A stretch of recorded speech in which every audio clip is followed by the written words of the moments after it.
his involvement and his men in more and more sex crimes and pedophilia and child abuse. It's all coming up now, more and more, surfacing.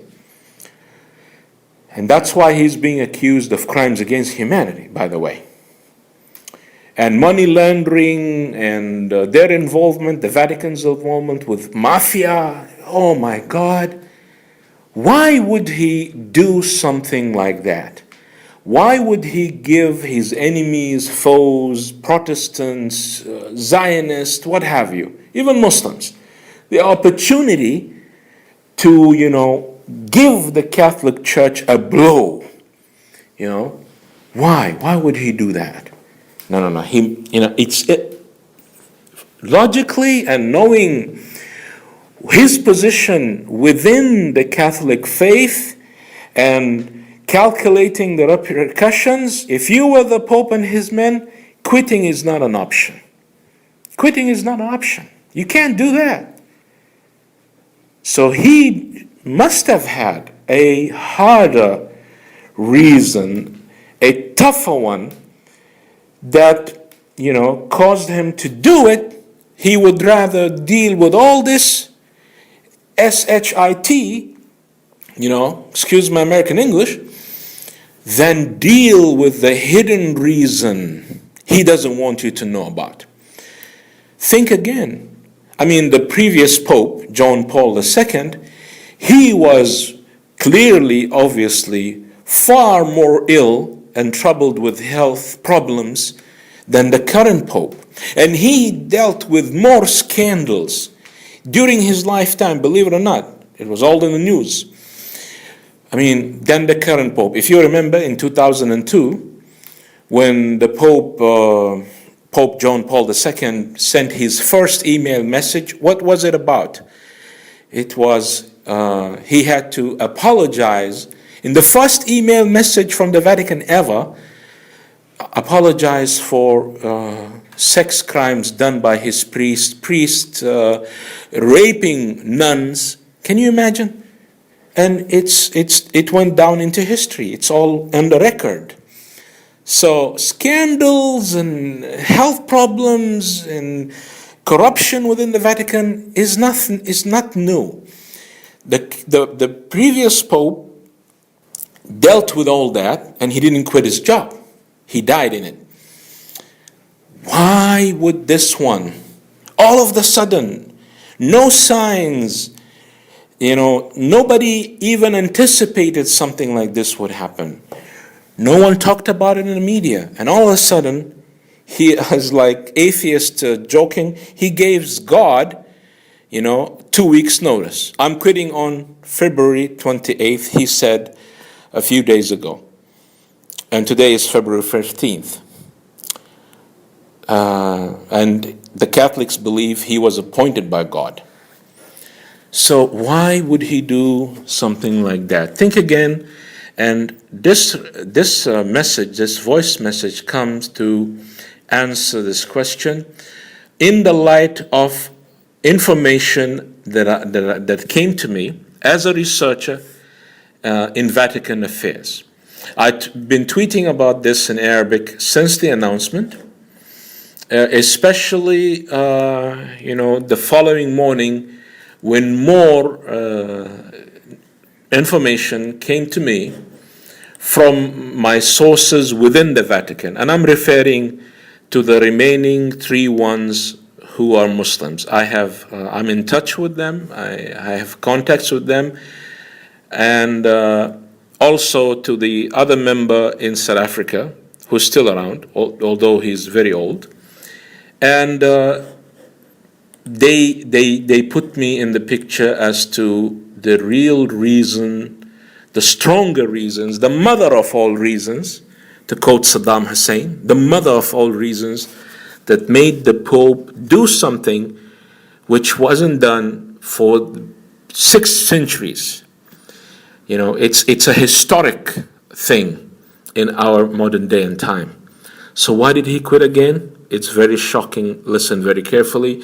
And before I proceed, I am willing to debate and engage any member of the Vatican any Catholic priest who represents the Vatican officially on the subject that I'm about to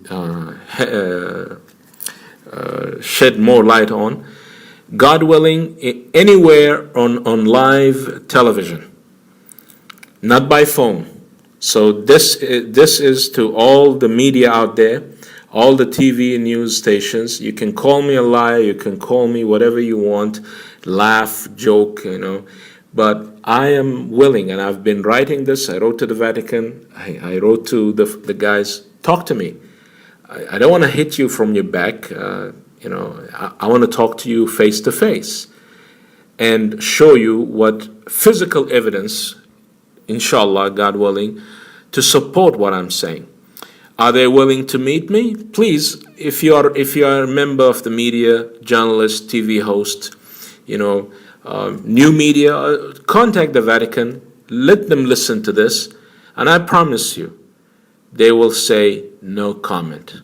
So what is this about? In 2012, last year, less than a year actually, secret Vatican documents were leaked out of the Vatican. They were called Vati leaks, remember? And this is no secret. Just Google or Yahoo, Vati leaks, and you'll read all about it. Even the Vatican acknowledged that so many documents, secret documents, were leaked outside the Vatican. And for that reason, one of the Pope's top aide, his butler, was put on trial inside the Vatican because the Vatican is a state, and he went to prison within the Vatican. So it's no secret that there were so many thousands and thousands of Vatican documents that were leaked. Among those materials that were leaked, an old manuscript of the Gospel of John in Aramaic, translated from Greek into an Aramaic. It's an ancient copy, among two other ancient copies, manuscripts, from a collection of at least 850,000 manuscripts the Vatican has. And this is no secret, by the way, because there are books written about, and the whole world knows about, the secret archive of the Vatican. Just type secret archive of the Vatican, Vatican's library, and you'll know all about it.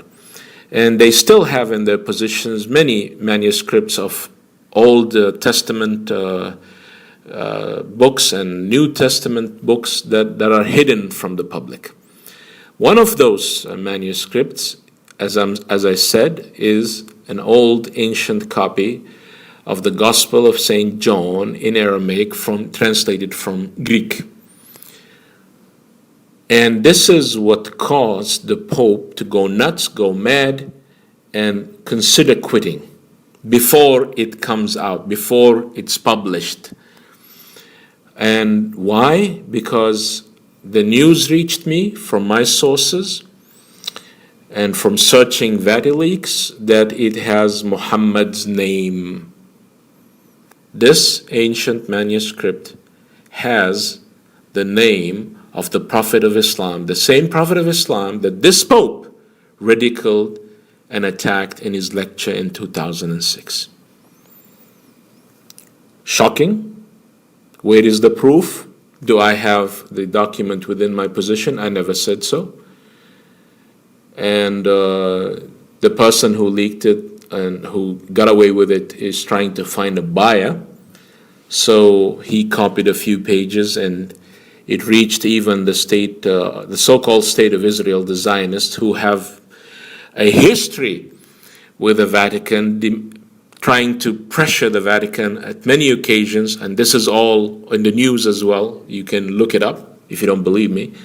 The Zionist state want the Vatican to release some documents during the Nazi era, and you can read about it as well. So the buyer is contacting Israeli guys and he wants a big deal of money to sell them copies. He himself He's not a Muslim. He doesn't know what's in it, but my inside sources told me so.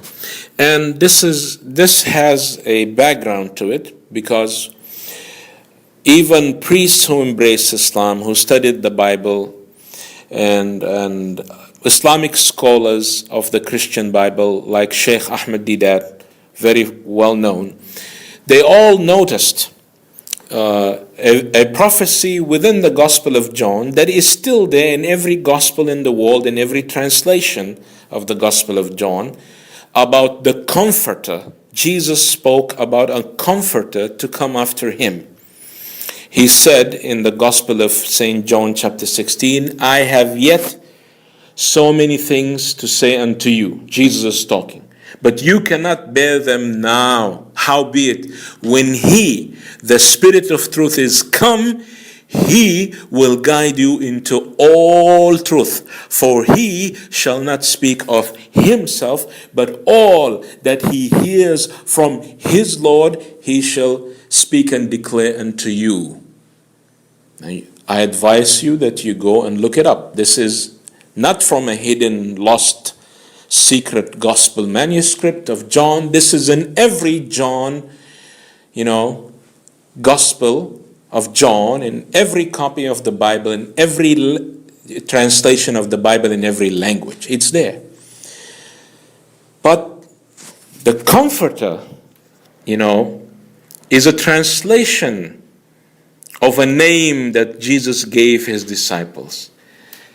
And Christians didn't have the right, they don't have the right to translate people's names, but they are in the habit of doing it. They even did it to Jesus himself, because the name, the classical original name of Jesus, who was a Hebrew from the children of Israel, wasn't Jesus. He never heard the name Jesus in his lifetime.